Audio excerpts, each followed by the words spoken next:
ಕಾರ್ಯಕ್ರಮ ಮುಗೀತು. ಇನ್ನು ಚುನಾವಣೆ 3 ವರ್ಷ ಇದೆ.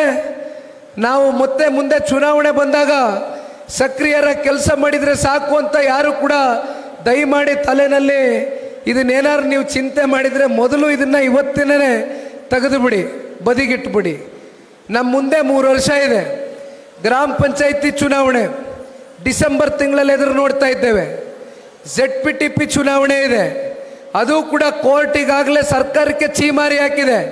ಚುನಾವಣೆ ಅತಿ ಶೀಘ್ರದಲ್ಲೇ ಕಂಡಕ್ಟ್ ಮಾಡಬೇಕು ಅಂತ ಹೇಳಿದೆ. ಇವೆಲ್ಲವೂ ಕೂಡ ನಿಮ್ಮ ಚುನಾವಣೆ ಆಗಿದೆ. ನಿಮ್ಮ ಚುನಾವಣೆ ಅಂದರೆ ಕಾರ್ಯಕರ್ತರ ಚುನಾವಣೆ. ಈ ಚುನಾವಣೆಗಳಲ್ಲಿ ನೀವು ಟಿಕೆಟನ್ನು ಪಡೆದುಕೊಳ್ಬೇಕು ಅಂತಕ್ಕಂಥದ್ದಾದರೆ ಒಂದು ಪಕ್ಷದ ಕಡೆಯಿಂದ ಸನ್ಮಾನ್ಯ ಕುಮಾರಣ್ಣವರ ಕಡೆಯಿಂದ ಒಂದು ಸಂದೇಶವನ್ನು ಕೊಡ್ಲಿಕ್ಕೆ ಬಯಸ್ತೇನೆ. ಕೊನೆ ಹಂತದಲ್ಲಿ ಬಂದು ZPTP ಚುನಾವಣೆಗೆ ಟಿಕೆಟ್ ಕೊಡಿ ಅಂತ ಕೇಳ್ತಕ್ಕಂಥದ್ದಾಗಬಾರ್ದು. ಈಗಿಂದನೇ ಜಿಲ್ಲಾ ಪಂಚಾಯಿತಿ ವ್ಯಾಪ್ತಿ, ತಾಲೂಕ್ ಪಂಚಾಯಿತಿ ವ್ಯಾಪ್ತಿಗೆ ಬರ್ತಕ್ಕಂಥ ನಿಮ್ಮ ಗ್ರಾಮಗಳಲ್ಲಿ ಸಕ್ರಿಯರಾಗಿ ನಿಮ್ಮ ತಾಲೂಕುಗಳಲ್ಲಿ ಜನರ ಜೊತೆಗೆ ನೀವು ಬೆರೀತಕ್ಕಂಥ ಕೆಲಸ ಮಾಡಬೇಕು. ಜನರ ವಿಶ್ವಾಸವನ್ನು ಸಂಪಾದನೆ ಮಾಡ್ತಕ್ಕಂಥ ಕೆಲಸ ಮಾಡಬೇಕು.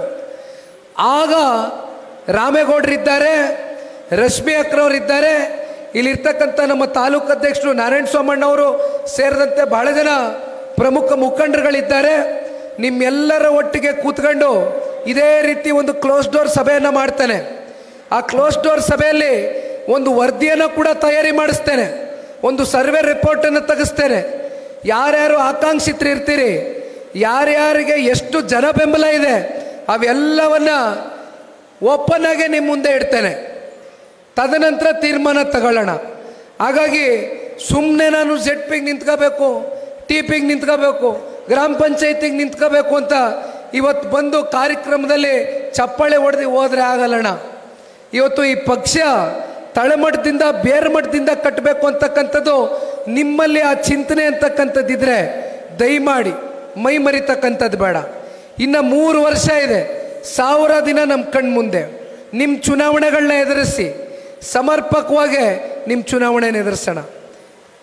100ಕ್ಕೆ 100 ಖಚಿತವಾಗಿ ನಾಳೆ ಏನಾದರೂ ZPTP ಚುನಾವಣೆ ಕಾಂಗ್ರೆಸ್ನವ್ರು ಅನೌನ್ಸ್ ಮಾಡಿದರೆ 100ಕ್ಕೆ 100 ನಮ್ಮ ರಾಜ್ಯದಲ್ಲಿ ನೆಲ ಕಚ್ತಾರೆ.